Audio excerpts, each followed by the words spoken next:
ወንድማንሙት እንኳን ደህና መጣ። የምንሰማው ብዙ ነው።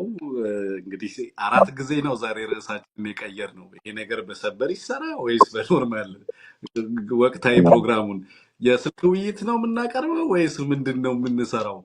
ኦቨርሎድ ኦፍ ኢንፎርሜሽን ነበር የነበረው። በመረጃ ላይ መረጃ ነበር ዛሬ ሲመጣ የነበረው አድማጭ ተመልካቾቻችን እና ውጥረቱ ከምታስቡት በላይ ይሏል። ሪሴት ፕሪቶሪያ ላይ ተመልሰናል። አንሙት ዘፈኑም ትርክቱም ኤቭሪቲንግ የሽምግልና ጋጋታውም ወደዛ ተመልሷል። አብዛኛው ነገር አማራ ጋር የተደረገው ጦርነት ስተት ነበር እየተባለ በሁሉም አቅጣጫ ሀገሪቱን ለከፍተኛ ውጥረት የዳረገ ለከፍተኛ ቀውስ የዳረገ ቀጠናውን ለከፍተኛ ቀውስ የዳረገ ከአማራ ጦርነት በመነሳት ሀገሪቱ ላይ እና ቀጠናው ላይ ያለው ነገር በከፍተኛ ደረጃ ምስቅልቅል ውስጥ የገባበት አገዛዙ አጣብቂኝ ውስጥ የገባበት ዛሬ አይሻ ተገኝቶ ጅቡቲን የሚያኮራ ጉባኤ ያደርጋለው፣ ሰው ሱዳንን የሚያኮራ ጉባኤ ያደርጋለው፣ ሶማሊያን የሚያኮራ ጉባኤ ያደርጋለው እያለ ነበር አብይ አህመድ ዛሬ ሲናገር የነበረው። ግን ጉዳዩ ከዛ ወዲህ ነው።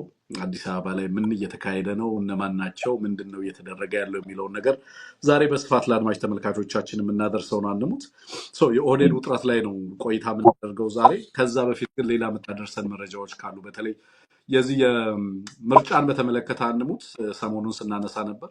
ኦህዴድ በጣም ጉጉት ከሚጠብቃቸው ነገሮች አንዱ ምርጫው የምርጫውን ጉዳይ በተመለከተ ምርጫ ይካሄድባቸዋል የተባሉ አካባቢዎችን በተለይ ደግሞ በአማራ ክልል በጣም በአማራ ሕዝብ ዘንድ ከፍተኛ ትኩረት የሚደረግባቸው የነበሩ የወልቃይትን የራያን አካባቢዎች እንደዚሁ በትግራይ ምርጫ ጣቢያ ውስጥ እንዲካተቱ አድርጓል። ኦህዴድ እንግዲህ ላለፉት 30 ወራት ካርድ አድርጎ መጫወቻ ካርድ አድርጎ ወዲም ወዲያም በፈለገው መንገድ ሲጫወትበት የነበረውን ጉዳይ ዛሬ መጨረሻ ላይ በሚገባ እሱ በሚፈልገው መንገድ ለማስቀመጥ የውሳኔ ማሳለፉን ዛሬ ሰምተናል።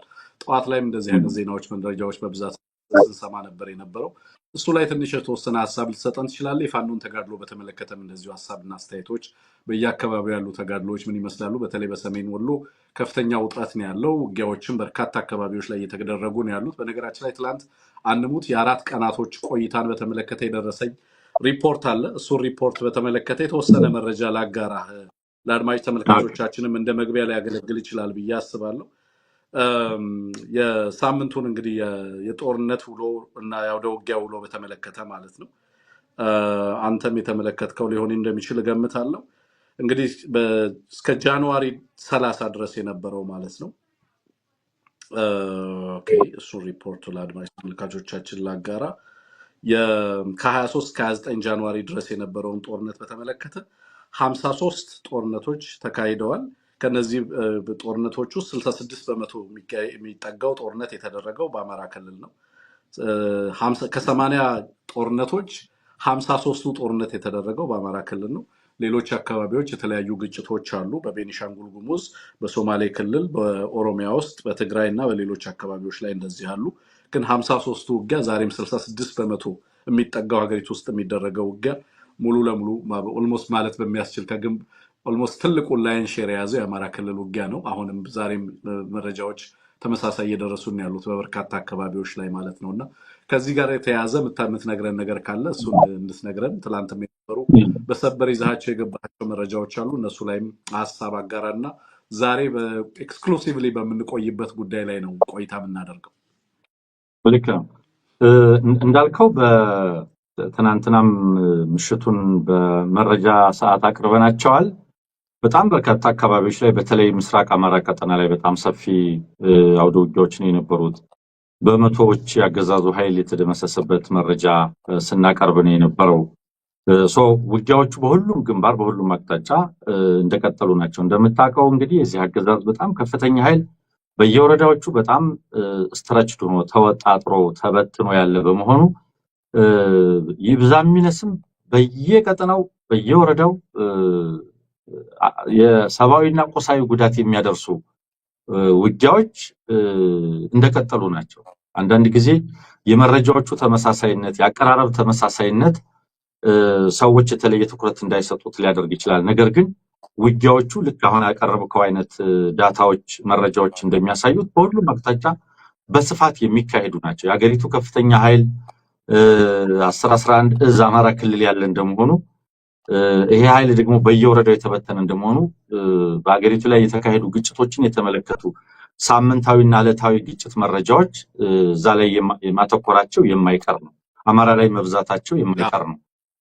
ይሄ ግን በዚህ መንገድ ይቀጥላል ብዬ አላስብም። ትንግርቱ አሁን ባለው ትናንትም ስናነሳው በነበረው በየክልሉ ያሉ የብሔራዊ ትግል ድርጅቶች ራሳቸውን እያጠናከሩ መምጣት፣ ወታደራዊ አቅማቸውን፣ ፖለቲካ አቅማቸውን እያጠናከሩ መምጣት ከዚህ በኋላ በአገሪቱ ላይ የሚከሰቱ የግጭት ሪፖርት ነው። ኮንፍሊክት እያለ ነው ሪፖርት የሚያደርገው። ይሄ አሁን ሪፈር የምታደርግልን ግን ውጊያዎች ናቸው፣ ጦርነቶች ናቸው። ዝም ብሎ ተራ ግጭቶች ብቻ ተብሎ ሊታለፉ የሚችሉ አይደሉም።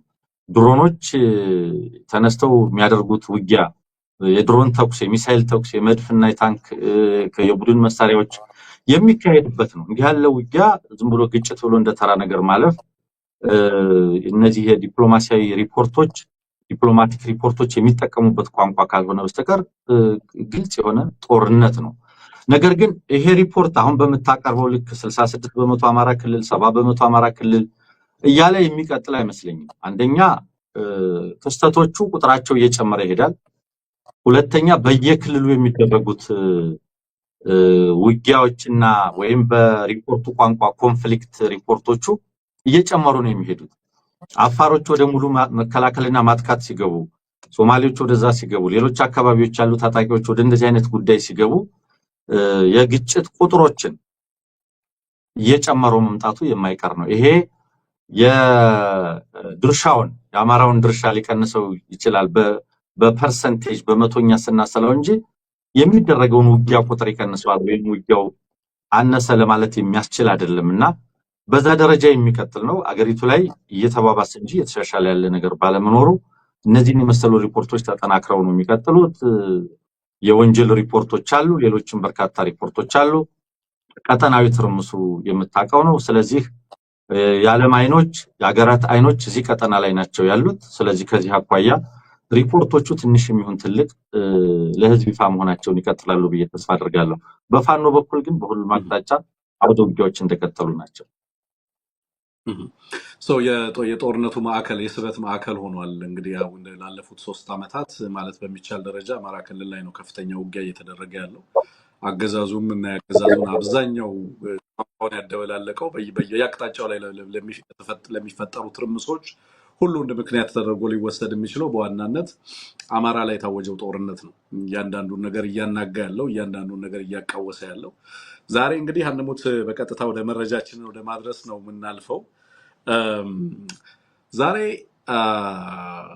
ኡመር ጊሌን እና ሼህ ሐሰንን ጅጅጋ ላይ ጠርቶ ነበር አብይ አህመድ። በተወሰነ መልኩ የኬንያ ሴኪዩሪቲ ቺፍም እንደዚሁ ጅጅጋ ላይ ተገኝቷል የሚል ነው። የሶማሌ ልሂቃን ጋር ኦልሞስት ኖርማላይዝ አደርጋለሁ በሚል እሳቤ በዛ እንትን ውስጥ እንክተተውና ጥያቄ ምልክ እንትን ውስጥ ኮቴሽን ውስጥ እንክተተውና እዛ ላይ ውሏል። ዛሬ ከባድ ፕሮፓጋንዳ እየሰራበት ነው ያለው። ኖርማላይዝ እንዳደረገ እና እኔ እናንተ ይገባናል ዴስፕሬሽኑ ከምን እንደመጣ፣ ለምን ጅቡቲም እዛ እንድትገኝ እንደተፈለገ።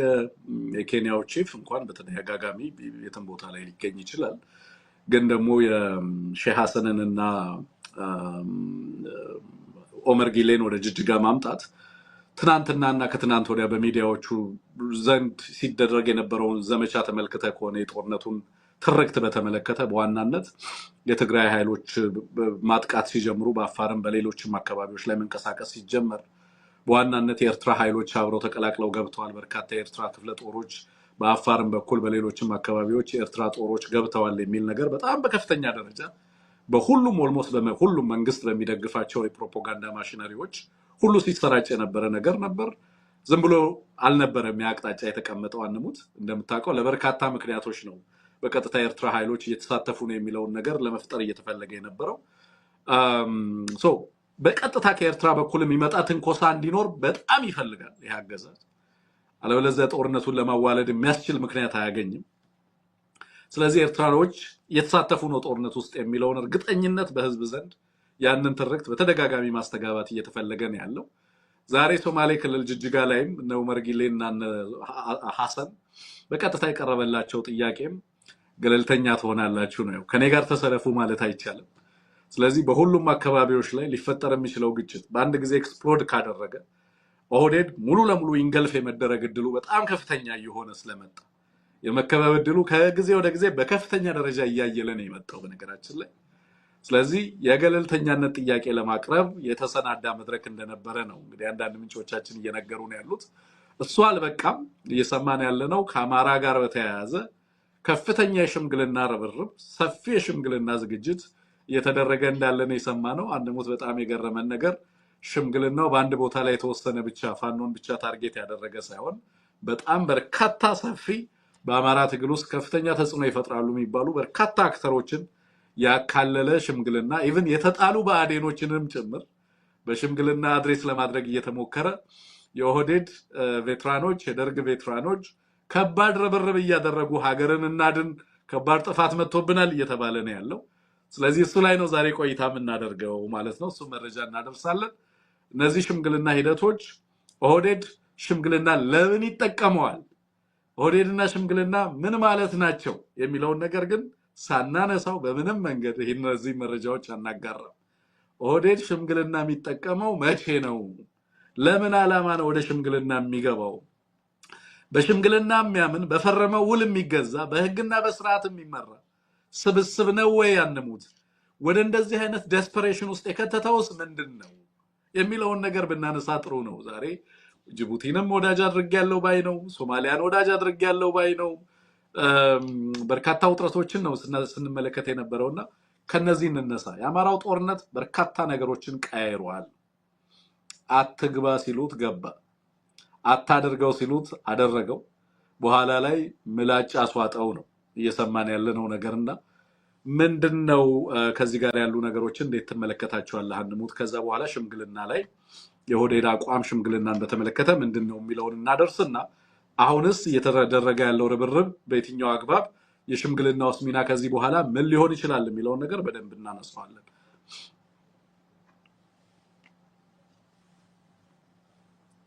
እየሰማንህ አይደለም? የተመለከት ነው አልሰማም? ኦኬ አሁን ትሰማለህ። በመጀመሪያ ዛሬ ሶማሌ ክልል ላይ ያየነው ነገር ምንድነው የሚለው ነገር መሰረታዊ ነው። እንግዲህ ይሄ አገዛዝ የፎቶ ዲፕሎማሲ፣ የፎቶ ፖለቲካ፣ የፎቶ ፕሮፓጋንዳ በጣም አጥብቆ የሚወድ ነው እንደምታውቀው። የአፍሪካ ቀንድ ወንድሞቼን እንኳን ደህና መጣችሁ ተብሎ ነው ዛሬ ሲገለጽ የነበረው። እነዚህ የአፍሪካ ቀንድ ወንድሞች የተባሉት ስለዚህ ሀገር ምንድነው የሚያስቡት? ስለዚህ አገዛዝ ምንድነው የሚያስቡት? ስለ አብይ አህመድ ምንድነው የሚያስቡት የሚለው ነገር በጣም መሰረታዊ ነው። እውነት ለመናገር የሐሰን ሼክ መሐሙድ የሶማሊያው ፕሬዝዳንት አመለካከት ላለፉት ወራቶች የቆየው ሰጣ ገባ አመት በላይ ያለፈው ምንድን ነበር የሚመስለው? አሁን የሐሰን ሼክ መሐመድ አስተላለፍ ከማን ጋር ነው? እንደምታውቀው የሶስትዮሽ ውል ወይም ስምምነት የሞቃዲሾ አስመራ ካይሮ ስምምነት ከዛ አልፎ ተርፎ የሶስትዮሽ የሚኒስትሮች ኮሚቴ ተዋቅሮ በምን አይነት ደረጃ አንዳቸው ለሌላቸው ስለ ሰላም፣ ስለ ጸጥታ፣ ስለ ቀጠናው፣ ስለሌላው በምን ያህል ደረጃ ሲሰሩ እንደነበረ የምናውቀው ነው። ለምሳሌ ሶማሌላንድን በተመለከተ የሶማሊያ መንግስት አቋም ግልጽ ነው። ጅቡቲ ለምሳሌ ጅቡቲ ፕሬዝዳንት ተገኝተዋል። የጅቡቲ አቋም ግልጽ ነው። ከሶማሌላንድ ጋር ያለውን አጠቃላይ ግንኙነት እስከ መቁረጥ የደረሰ አቋም ነው ጅቡቲ ያራመደችው። በማውገዝም ነው አቋም የወሰደችው። አብይ አህመድ በዚህ ላይ አቋም አልወሰደም። ነገር ግን አንካራ ሄዶ ፈርሟል። የሶማሊያን ቴሪቶሪያል ኢንቴግሪቲ ግዛታዊ አንድነትና ሉዓላዊነት አከብራለሁ ብሎ ፈርሟል። ያ ፊርማ ስላነቀው ያን ፊርማ መጣስ ደግሞ ከሶማሊያ ጋር ብቻ ሳይሆን ከቱርክ ጋርም የሚያጋጭ በመሆኑ በአርምሞ እንዲያልፈው የተገደደ ነው እንደምታውቀው። ስለዚህ ዛሬን እነዚህን ሁለት መሪዎች አምጥቶ ልክ ከቀጠናው ጋር ሰላም እንደሆነ እነዚህ ሀገራት ስጋት እንደሌለባቸው የቀጠናውን ዲፕሎማሲ እንደተቆጣጠረ ለመሳል የተሞከረው ነገር እውነታውን የሚለውጥ አይደለም። ምክንያቱም ሶማሊያ ውስጥ ያለውን የፖለቲካ ትኩረት ወይ የፖለቲካ ሐሳቤ ስለ ኢትዮጵያ ስለዚህ አገዛዝ ያለውን ትርክት የምናውቀው ነው። ያ ትርክት ባለበት የሶስትዮሽ ስምምነት በተፈረመበት ግብጽ ሶማሊያ ውስጥ ትልቅ ሚና እንዲኖራት በተደረገበት ቱርክ ሶማሊያን ከሞላ ጎደል በሁሉ ነገር በገባችበት ሶማሊያ የአብይን ቀኝ እጅ በለው ኤምሬትን ባባረረችበት እዛ ጋር የሚደረገው ድራማ ምንድነው የሚናገረው? እውነት ይሄ ቀጠና በቃ ብራዘርሁድ ወንድማማችነት መልካም ጉርብትና የነገሰበት የሰላም አየር የነፈሰበት ለማስመሰል ነው? አጋሮች አሉ ለማለት ነው? ምን ለማለት ነው? ምክንያቱም እውነታው እሱ ስላልሆነ እኛ ክሪሚያ አይደለንም ያለው የጅቡቲ መንግስት ዛሬ አብይ ላይ እምነት አሳድሯል። በመተማመን ላይ የተመሰረተ ዲፕሎማሲ አለ ወይ? መተማመን አለ ሊለን ነው ወይ? የለም፣ መተማመን የለም። ሶማሊያ የአብይን ቀኝ እጅ ኤምሬትን ባባረረችበት አብይ በጣም ወዳጁ የሆነችው ኤምሬት ከሶማሊያ በተባረረችበት ከሐሰን ሼክ መሐመድ ጋር ይህንን አይነት ነገር ማሳየት ለነማን ምን ትርጉም ይሰጣል? ኢንፋክት ኢቭን ለኤምሬት ራሱ ምን ትርጉም ይሰጣል? ሐሰን ሼክ መሐመድ በዚህ ደረጃ ከአብይ ጋር ጅጅጋ ውስጥ እንደዚህ መታየቱ ራሱ ሌላ ትርጉም ያለው ነው። ስለዚህ ወዳጆች ነን እናንተን የሚያኮራ እናንተን መጀመሪያ ስጋታቸው አልተቀረፈላቸው። እነዚህ ሀገራት ከዚህ አገዛዝ የሚመነጨው ስጋት አልተቀረፈላቸው። በዚያ ላይ እነዚህ ሀገራት ከዚህ አገዛዝ ባላንጣዎች ጋር ያላቸው ግንኙነት ምንድነው የሚመስለው? ከዚህ አገዛዝ ወዳጆች ጋር ያላቸው ግንኙነት ምንድነው የሚመስለው? ግብጽ ለምሳሌ ከጅቡቲ ጋር ያላትን ግንኙነት ከዚህ ቀደም አቅርበናል። የጅቡቲ ሁለንተና ዛሬ በግብጾች እጅ ነው ሊባል በሚችልበት ደረጃ በጣም አያሌ ፕሮጀክቶች አያሌ ጉዳዮች ስምምነት ተፈጽመው ግብጽና ጅቡቲ ስትራቴጂክ ሊባል የሚችል አጋርነት ውስጥ ገብተዋል። ጅቡቲና ሶማሊያ በተመሳሳይ ነው። ሶማሊያ ከቱርክ ጋር፣ ሶማሊያ ከሳውዲ ጋር፣ ሶማሊያ አጌንስት ኤምሬትስ እነዚህ ሁሉ አሰላለፎች ባሉበት በጣም ጥሩ ጉርብትና ላይ ጥሩ ወዳጅ አለኝ ለማለት የተከደበት ርቀት ያንን የሚገልጽ አይደለም። እንደተለመደው የፎቶ ፕሮፓጋንዳ እንደተለመደው የአፍሪካ ቀንድ ወንድሞቼ የሚል አራዳ ነኝ እኔ እኮ ጨላጣ ነኝ በቃ እንዲያርጌ ነው የምጫወተው እንዴት ማቀዝቀዝ እንደምችል አውቀበታለሁ የሃርጌሳን ጉዳይ እንዴት እንደፈታው ታውቃላችሁ ከሶማሊያ ጋር ጦር ልንማዘዝ ስንል እንዴት አርጌ እንዳበረድኩት ታውቃላችሁ አሁን ቀጠናው በተተራመሰበት ሁኔታ ደግሞ እንዴት አርጌ ወደኔ ስቤ እንዳመጣዋቸው የጅጅጋ ጎዳናዎች ላይ ወክ ያደረግን ሰላም መሆናችንን ፍቅር መሆናችንን አሳየን እንደዚህ ነች አፍሪካ ቀንድ እንደዚህ ነን እኛ ለማለት ይህንን የመሰለ ድራማ ነው የተመለከተው። በመሰረታዊነት ግብጽ ጅቡቲ ውስጥ ያላትን ሚና ግብጽ ሶማሊያ ውስጥ ያላትን ሚና ማስቆም ግን አልተቻለም። ሶማሊያ አስመራና ግብጽ ያላቸውን ትብብርና ሁኔታ ቅርርብ አጠቃላይ ነገር ሊቀየር የሚችል ነገር አይደለም። አጠቃላይ ትሬንዱ ስትመለከተው በተለይ ሐሰን ሼክ መሐመድ እንደዚህ ካደረገ በኋላ ይሄዳል ወይ አስመራ ይሄዳል ወይ ግብጽ ይሄዳል። በቀጣይ ቀናት ሊሄድ ይችላል። በነገር ላይ ህዳሴ ግድብ ሲመረቅ ተገኘና በቀጣይ ሳምንታት ውስጥ ካይሮ ሄደ አስመራ ሄደ። መተማመን የለም። ማስመሰል አለ፣ ድራማው አለ። ስለዚህ ገለልተኛ ሁኑልኝ ማለት ምን ማለት ነው? ሶማሊያ እኮ ከኤርትራ ጋር ከግብጽ ጋር የሶስትዮሽ ስምምነት የፈረመች ሀገር ነች። የቀይ ባህርንና የግልፍን አጠቃላይ ቀጠና ለማስጠበቅ በሰላምና ደህንነት በወታደሮችን በማሰልጠን በጣም በርካታ ጉዳዮች ላይ ትብብር ለማድረግ ኤርትራና ሶማሊያ በጣም በርካታ ዘርፎች ላይ የትብብርና የአጋርነት ስምምነት ያላቸው ሀገራት ናቸው። ስለዚህ ያንን ትብብር ተውትና ከኔ ጋር ተወዳጁ ነው እንዲህ ለማድረግ የሚያስችል ትብብርስ አለ? ለምሳሌ የሶማሊያ መንግስት ከኤምሬትስ ጋር ተቃርኗል። ይቺ ኤምሬትስ ጦር ጀት እየገዛችለት ያለው ያስታጠቀችው ያለው ገንዘብና ዲፕሎማሲ ያገዘችው ያለችው አብይ አህመድ ኤርትራን ሲወር ሶማሊያ ምንድነው የምትለው? እኔን አይመለከትም እንዲል ነው። ጅቡቲ አፍንጫዋ ስር ደም አፋሳሽ ጦርነት ሲካሄድ እኔን አይመለከትም እንድትል ነው። ወይል ጅቡቲ ኦልሬዲ በአያላን የምትጠበቅ ሀገር እንደመሆኑ ያን ያክል ላይቆረቆራት ይችላል። ዞሮ ዞሮ ድራማው ቀጠናው ላይ ሰላም ነኝ ለማለት ከሆነ ሰላም አይደለም። ይሄ ሁኔታ ከኤርትራ ጋር አይደገምም፣ ከሱዳን ጋር አይደገምም፣ ከደቡብ ሱዳን ሊሄዱ ይችላሉ። እንግዲህ ሳልቫኪር ያለበትን ሁኔታ የምናውቀው ነው። እንዳው ዝም ብሎ ሊሄዱ ይችላሉ። ነገር ግን እዛ ያለው ቀውስም የሚታወቅ ነው። ለምንድን ነው የዊሊያም ሩቶ ያልተገኘው? የዛሬን አያርገውና እኮ ቤተ መንግስቱን ቀለም ቀባሁ፣ አደስኩትኝ፣ አስተካከልኩት ያለ ቀን እጅግ በጣም በርካታ የአፍሪካ መሪዎች ተገኝተው ነበር። ቤተ መንግስት አደስኩ ብሎ ማለት ነው። ህዳሴ ግድብ መረቅኩ ብሎ ላለፉት 10 ምናምን ዓመታት የቀጠናው ጂኦፖለቲካል የልብ ምት የነበረ ፕሮጀክት ላይ ግን የተገኙ መንግስታትን የምናውቀው ነው። ግብጽ በዓለም ትልቁ ይሁን በአፍሪካ ትልቁ ሙዚየም ስታስመርቅ የተገኘውን የዓለም የዲፕሎማትና የሀገር መሪዎች ስታይ ደግሞ ሰማይና ምድር ነው። ስለዚህ የቆረፈደውን ዲፕሎማሲ በእንደዚህ አይነት የፎቶ ፖለቲካ ጉትጎታዎች እኮ እናውቃቸዋለን፣ እንሰማለን። ህዳሴ ግድብ ላይ የሀገራት መሪዎች እንዲገኙ የተደረገው ዘመቻ የተደረገው ሎቢ ቀላል ነበረ እንዴ? አልተሳካም። አሁንም የሆነ ሪዞርት ለመመረቅ እና የንፋስ ኃይል ማመንጫ ለመመረቅ ነው ይሄ ሁሉ እየተባለ ያለው እና አጠቃላይ ሁኔታውን የሚቀይር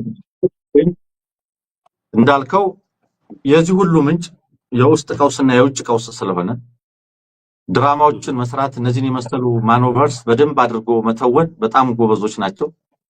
እሱን እያደረጉ ነው ያሉት። የት ያደርሳቸዋል የምንመለከተው ነው። ሽምግልና ምናምን ይህንን ጦርነት ጦረኛ ፖሊሲ ሊቀይር የሚችል ስላልሆነ ወደዛ እመጣለሁ። ወደ ሽምግልናው እንመጣለን። አዎ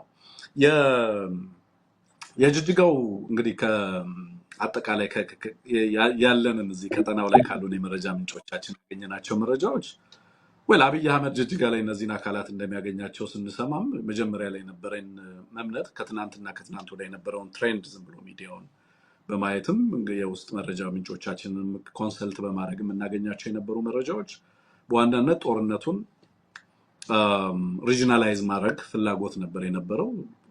በትግራይ በኩልም የሚመጣውን ኃይል በፋኖ በኩልም የሚደረገው የማጥቃት እንቅስቃሴ በሌሎችም አካባቢዎች ላይ ያለው በአፋርም በሌሎችም አካባቢዎች ላይ እየመጣ ያለው ከባድ ኤክስፕሎዥን ቀጠናዊ ገጽታ እንዲሰጠው ተፈልጓል።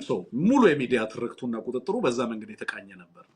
ይሄ የሚነግረን ኤርትራን ማጥቃት እንደሚፈለግ ግልጽ ነው። አሁን ኤርትራ የጦርነቱ ኢኩዌዥን አካል ሆኗል ባገዛዙ።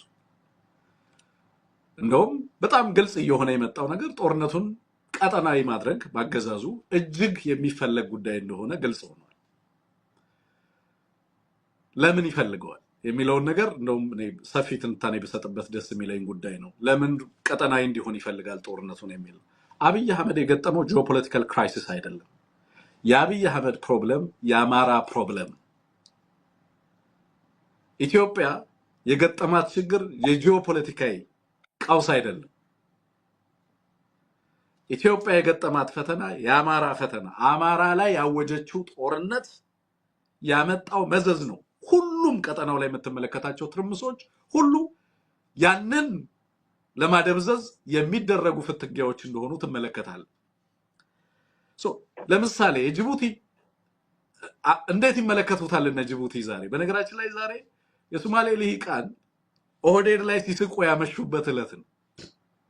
በዛ መንገድ ነው ፍሬም የማደርገው።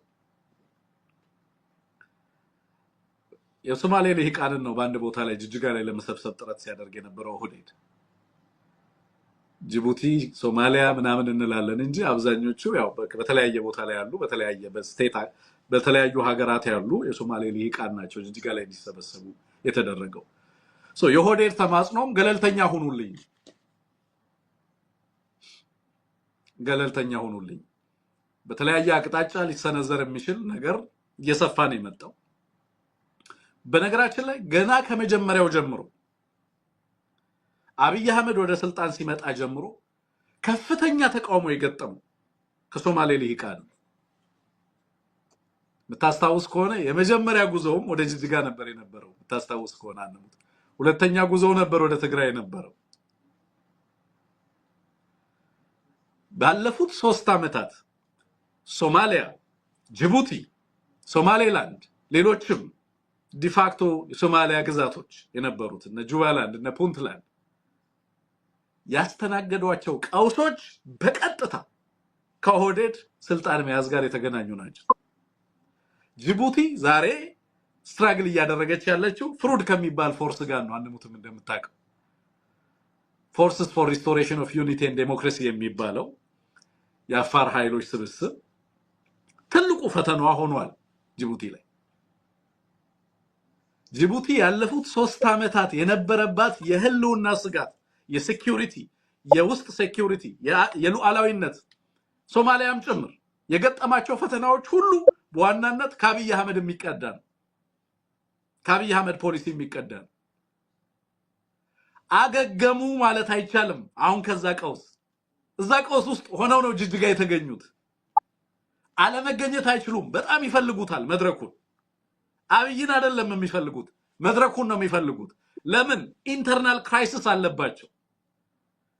አብይ አህመድ የገባበትን ትራፕ አጣብቂኝ ስለተረዱ ይሄንን መድረክ ለራሳቸው የውስጥ ፖለቲካዊ ችግሮቻቸው ስለሚፈልጉት መድረኩ ላይ ተገኝተዋል። ከአብይ አህመድ ጋር ግን እና አብይ አህመድ የፈጠረባቸውን ቀውስ ግን እና ከዛ ቀውስ ግን ገና አላገገሙም፣ አልተወጡትም። የሶማሌላንድ ፋክተሪዝ ስቲል አክቲቭ ሶማሊያ ላይ አይደለም አንሙት። የነ ፑንትላንድ የነ ጁባላንድ ክራይሲስ ስቲል አክቲቭ ነው፣ አልተፈታም። ሶማሊያ የቴሪቶሪያል ኢንቴግሪቲ ጥያቄዎቿ ገና አንካራም ሄዶ ፈርሞ ከጀርባ ምን እንደሚያደርግ ሶማሊያ በሚገባ ትገነዘባለች። ጅቡቲ ሄዶ በቀደም ዶራሌንም ጎብኝቶ ከዛም በኋላ ግን ከጅቡቲ ጀርባ የሚሰራውን ስራ ጅቡቲ በሚገባ ትገነዘባለች።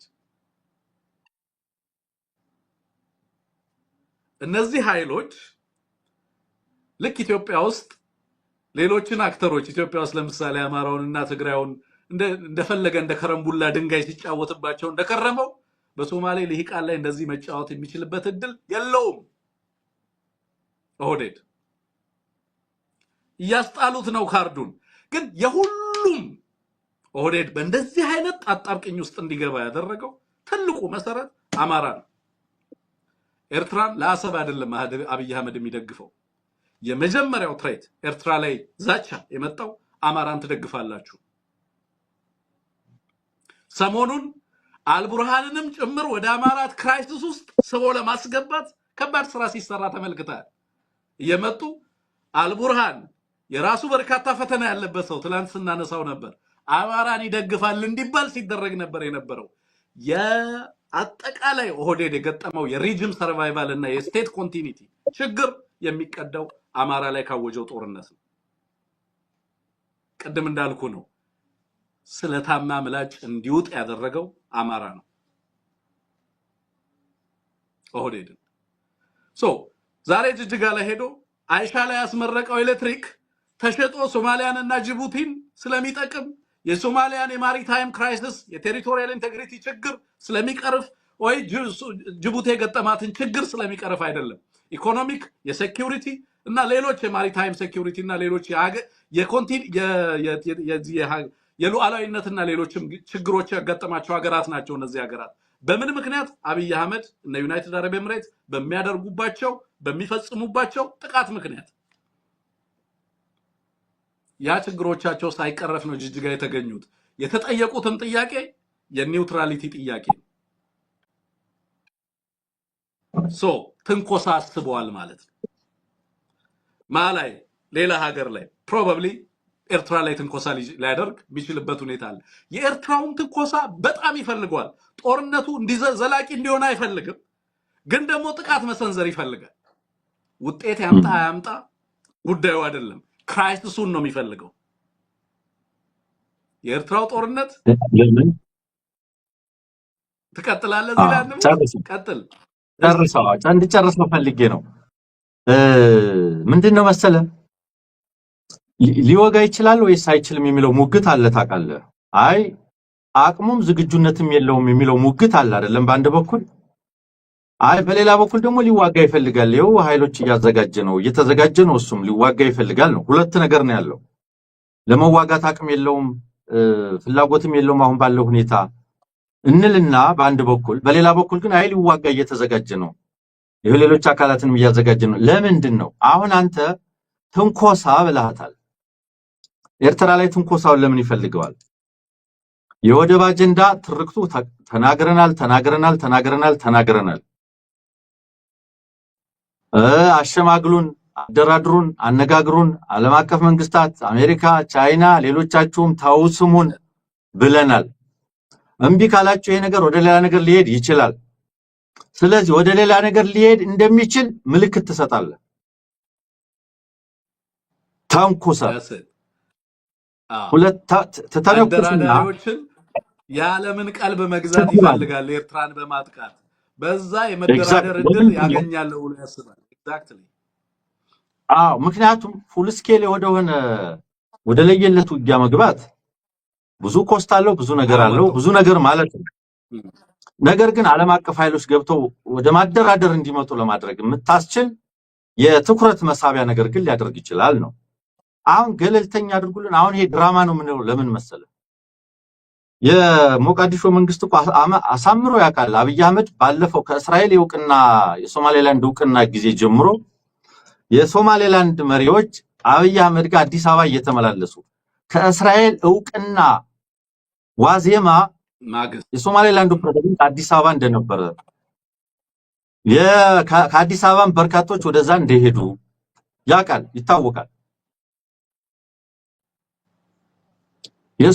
ሐሰን ሼክ መሐመድ አብይ አህመድ ከጀርባ ከሶማሌላንድ ጋር እየሰራ እንደሆነ ኃይል እያሰለጠነላቸው እንደሆነ እያወቀ ነው ዛሬ እዚህ የመጣው። ባለፈውም አዲስ አበባ የመጣው ምክንያቱም እሱን ሸጥ የሚፈልገው ፖለቲካ አለ። እውቅና የሚሰጡ ሀገራትን አሸማግሉኝ ምናምን በሉኝ፣ ምክንያቱም ሶቨርኒቲን አከብራለሁ፣ ግዛታዊ አንድነትን አከብራለሁ ብሏል ዓለም አቀፍ ስምምነት ላይ የአዲስ አበባ አገዛዝ። ስለዚህ አንተ ሉዓላዊነቴን ስለምታከብር የግዛት አንድነቴን ስለምትወደውና ይህንንም አንካራ ላይ ፈረመ ስላረጋገጥ ከባክህ እንዲህ የሚያደርጉ መንግስታትን አንድ በልልኝ ብሎ ሐሰን ሼክ መሐመድ አዲስ አበባ ቢመላለስ ፖለቲካ ነው። ሲጠራው ቢመጣ ፖለቲካ ነው። በጀርባ ሶማሌላንድ ሰዎች ጋር ምን እያደረገ እንደሆነ ግን ያውቃል። ይሄን እያወቀ ነው ገለልተኛ ሆኖ ጨዋታዎች የሚወሩት። አንድ ሁለተኛ የአብይ የወደብ አጀንዳ ለጅቡቲ ምን ማለት ነው? የዚህ አገዛዝ የአሰብ አጀንዳ የወደብ አጀንዳ ሪጋርድለስ ምን ማለት ነው? እኔ የወደብ ባለቤት ሆንና ከአንተ የወደብ ጥገኝነት እላቀቃለሁ። ባለፉት 30 ዓመታት ያንተ ጥገኛ ሆኜ ስትበላኝ ስትዘርፈኝ ወይም ስከፍለ ስትጠቀም ኖረሃል። አሁን ግን ከዚህ ልላቀቅ የሚያስችለኝን ጉዳይ እፈልጋለሁ። ይሄንንም በጦርነት ላሳካ ነው። ስለዚህ እዚህ ላይ ገለልተኛ ሆንና ጥቅምህን አሳልፈሽ ስጠኝ ማለት ነው ለጅቡቲ። ስለዚህ ጅቡቲ will never be neutral ነው። አይሆንም፣ ኒውትራል ሊሆን አይችልም። ኢንትረስት አለው ጅቡቲ ባይ ዲፎልት። ኢንትረስት አለው ብቻ አይደለም ይመጣል፣ አዲስ አበባ ስጠራው ይመጣል። ግን ደግሞ እንዳልከው ነው። ምክንያቱም በጣም ስለደነገጡ የወደብ አጀንዳው ወደ ህዝብ ከቀረበ በኋላ ስለደነገጡ ዶራሌን ማነው ታጁራ ወደብን አስተዳድሩልኝ አሉ። አሜን ኢትዮጵያ ማኔጅ ታደርገው አሉ። በነገር ላይ ታጁራ ወደብ የማይኒንግ ፖርት ነው የሚሉት። የኢትዮጵያ አፋር ያለ የፖታሽ ምርት ወጥቶ በኤክስፖርት ማዕከል ይሆናል የኢትዮጵያ ተብሎ ነው የጅቡቲ መንግስት ያለመው።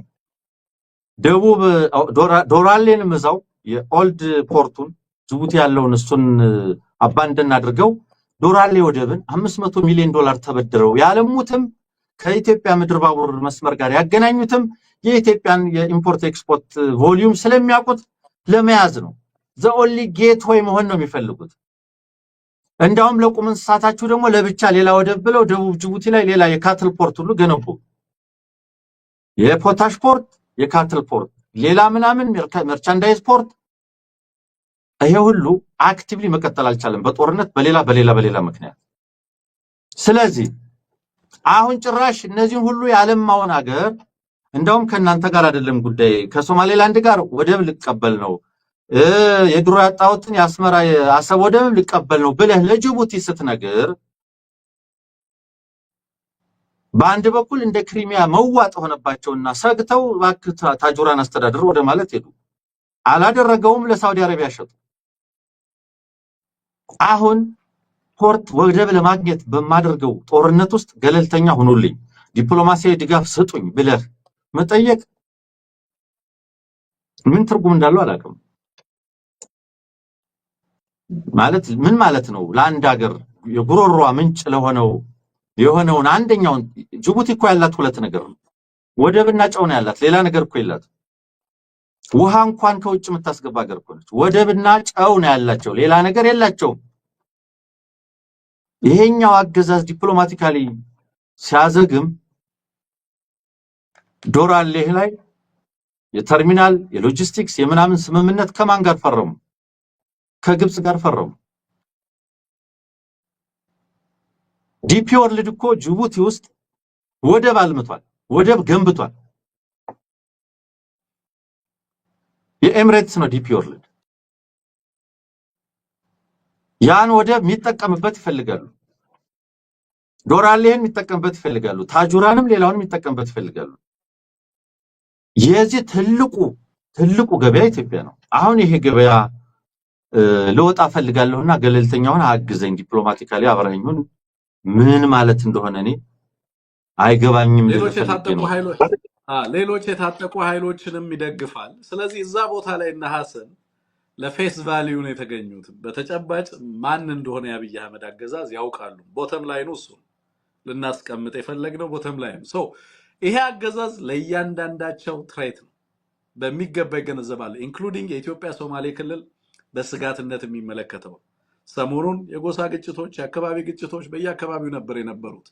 ሌሎች ኃይሎች ምን አይነት አንድነት እንደመሰረቱ ሶማሌ ክልል ላይና ወደ ቀጣይ ትጥቅ ትግል የሚያስነግባቸውን ሂደት እንደጀመሩ ታውቃለህ። አንሙት እዛ ቦታ ላይ የተገኘው ነገር ያ ሁሉ ድራማ ኦህዴድን ከምጥ የሚያድነው አይደለም።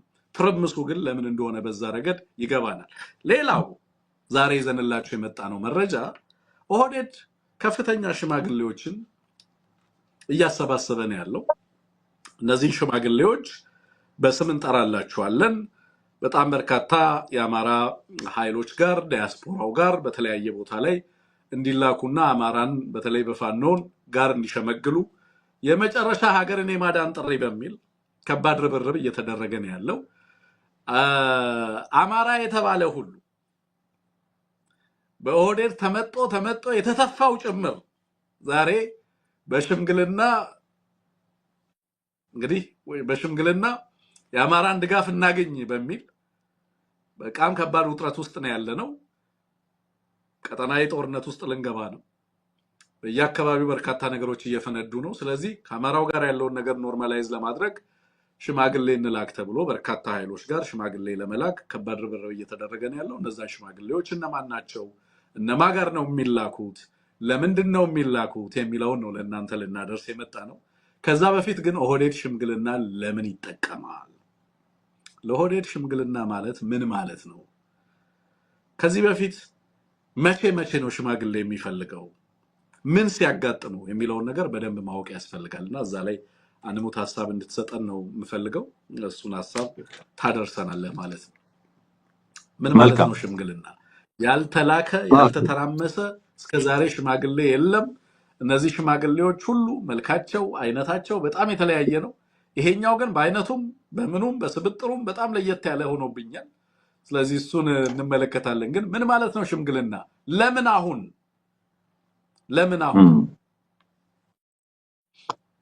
እንግዲህ ጥሩ ጥያቄ ነው። መጀመሪያ ምንድነው ነገሩ ነው? ለምን አሁን ዋይ ናው? አሁን ለምንድነው ሽምግልና የተፈለገው? ምን ስለተፈለገና ምን ስለሆነ ነው የሚሉት ነገሮችን በጣም መሰረታዊ ናቸው። እንግዲህ የታቀዱ ጦርነቶች ትናንትናም ስንለው እንደነበረው ዲኮንስትራክሽን፣ አፍርሶ ብየና፣ አፍርሶ ግንባታ፣ አፍርሶ መልሶ ግንባታ፣ ደም ማፍሰስንና ጦርነትን የዓላማዎቹ ማስፈጸሚያ አድርጎ እንደ ፖሊሲ የተነሳ አገዛዝ እንደመሆኑ ቀድሞ የታቀደ የጦርነት እቅድ ነው በሁሉም አካባቢ ይሆነ ያለው። ውጤቱን እያየ ናሬቲቭ መፍጠር ይቻላል። ውጤቱን እያየ ማለት ወያኔን ሰብሬዋለሁ ብለህ ስታስብ በቃ ሰላም ሰላም መጫወት፣ ጉልበት ያለው በመሰለህ ጊዜ ግን እንዴት እንደምትመታው እንዴት እንደምትዋጋው አበክረህ በስፋት እሱን ዋነኛ አጀንዳ አድርገህ መቀስቀስ የተለመደ ነው። አማራ ላይም እንደዛ ነው የነበረው። የመውጋት ፍላጎቱ ከትግራይ ጋር እንኳን እየተዋጋ እያለ ነው። ይህንን የፋኖን ኃይል ልኩን እናሳየው እናስተንፍሰው። ከትግራይ ጋር እየተዋጋ በነበረበት ወቅት እንኳን አማራን በጎንና በጀርባ የመውጋት ፍላጎቱ የበረደ አልነበረም። በዛ ጦርነት መሃልም አድርጎታል። ሁለተኛውን ዙር ጦርነት ለዛ ዓላማ ያደረገው ነው። ኦኬ። ከዛ ሁሉ ሁነት በኋላ ልዩ ኃይል በመበተን ከፕሪቶሪያ መልስ በቃ ሰብረነዋል፣ ትግራይ ከዚህ በኋላ ለ100 ዓመታት አይመለስም ብሎ ባሰበ ወቅት ቀጣዩ ተረኛ ይሄኛው ኃይል ነው ብሎ ስላሰበ ልዩ ኃይል ያለውን ትጥቅ አስፈትቶ ጨዋታዎችን ሊጫወት ተነስቶ ነበር። ስለዚህ አብጧል ያለውን ከ12000 በላይ የፋኖ ኃይል እኮ ነው ያሰረው ታስታውስ እንደሆነ። የመከፋፈል ፍላጎቱም ያንን የጀመረው ገሚሱ ተሸላሚ ፋኖ አለ፣ ገሚሱን ሌላ ፋኖ ብሎ ያንን የጀመረው። ኦኬ። ከዚህ ሁሉ ሂደት በኋላ አጠፋዋለሁ ነው፣ ትጥቅ አስፈታዋለሁ ነው፣ ዘራፍን የነበረው። የዛ ውጤት ወዴት ሄደ? የዛ ውጤት የተፈለገውን ውጤት አላመጣም። የዛ ሂደት የተፈለገውን ውጤት አላመጣም። የሚጠፋ ሳይሆን በየጊዜው የሚጠናከር፣ የሚበተን ሳይሆን በየጊዜው የሚደረጅ፣ እንደተፈለገው ስም ሊሰጠው የሚፈለግ ሳይሆን ጥንቅቅ ወዳለ ፖለቲካ እየጠራ በመጣ ይቅርታ በዛ ደረጃ ስልክ ስለተደወለብኝ ነው። ሶሪ።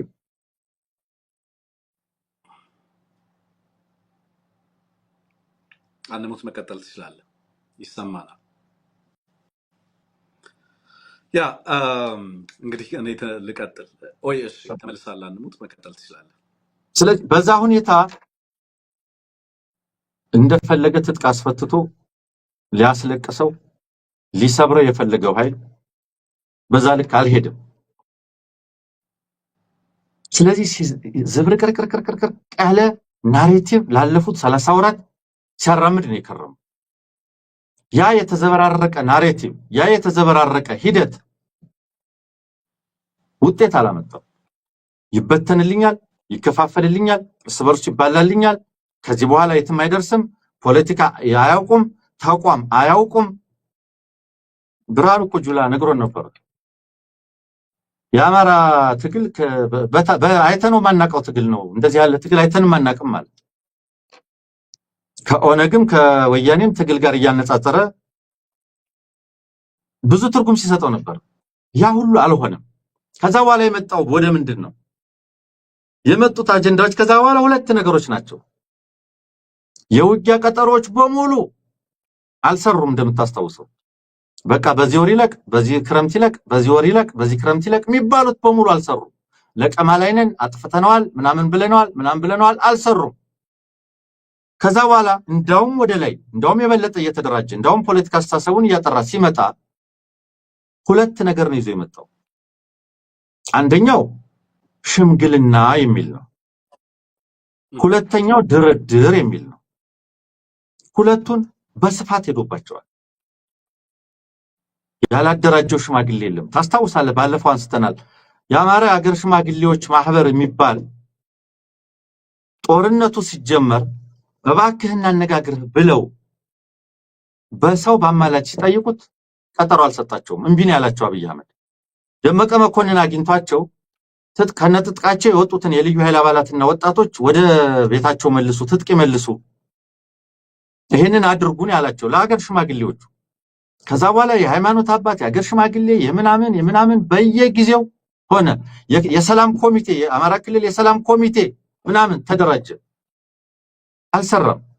የሃይማኖት አባት በየጊዜው ተላከ፣ አልሰራም። የባለ ሀብቶች የሰላም ኮሚቴ ተዋቀረ፣ አልሰራም። የህዝብ ውይይት ተባለ፣ አልሰራም። ህዝብን እስቲ ቆይ ገርፈን ጨፍጭፈን እንየው ተባለ፣ አልሰራም። ከዛ ድርድር አለ። ድሮን አልሰራም፣ ከባድ መሳሪያ አልሰራም፣ ረሃብ አልሰራም፣ በሽታ አልሰራም። ድርድር በግልም በነጠላም በቡድንም ይምጡ እንደራደር። እንደውም እየተደራደርን ነው። እንደውም የናሽናል ዲያሎግ ሐሳብ ያስገባ የፋኖ ኃይል አለ። አሁን አብዛኞቹ ሁሉም ጋር እየተነጋገርን ነው። የፈለጉበት ቦታ እንነጋገር። አልሰራም። ለምን? መነሻው አማራን ማጥፋት ማጥቃት መሆኑ ብቻ አይደለም። መነሻው የአማራን ህዝብ ጥያቄ ከመካድ ዲኒያል ጥያቄ የለውም ብሎ የሚነሳ አካል ስለሆነ ጥያቄ የላቸውም ስላለ ናሬቲቭም እሱ ስለሆነ አልሰራም። ምክንያቱም ወደ መሰረታዊ ጉዳይ ቢሄድ መሰረታዊ ጉዳይ ሐቀኛ ጉዳይ ነው። የሱን የተደበቀ ዓላማ የሚገልጽ ነው። ያንን የተደበቀ ዓላማውን የሚገልጥበት ስለሆነ እሱን እውቅና ሊሰጠው አይፈልግም። ስለዚህ ምንድን ነው ያደረገው? ሽምግልናም አልሰራለው፣ ጦርነትም አልሰራለው፣ ድርድርም አልሰራለው። አለቁ እኮ አለ። በቃ አሁን ፋኖ ተደራድሮ ገባ፣ 90% ጨረስ ነው፣ እርስ በርሱ ተባላለ። ትርክት ቀየረ፣ ተላላኪ ነው ማለት ጀመረ። ትርክት ቀየረና አሁን የአማራ ኃይል ከወያኔ ከኤርትራ ከግብፅ የሚላላክ ነው አለ። በነገር ላይ መላላክ የጥቅም ጉዳይ ከሆነ ለህወሓት ከመላላክ ለኤርትራ መንግስት ከመላላክ በላይ ለአብይ አህመድ መላላክ የበለጠ ጥቅም ያስገኛል። ጉዳዩ የጥቅም የመዝረፍ እነሱ እንደሚሉት ዝርፊያ ምናምን ጉዳይ ከሆነ አብይ አህመድ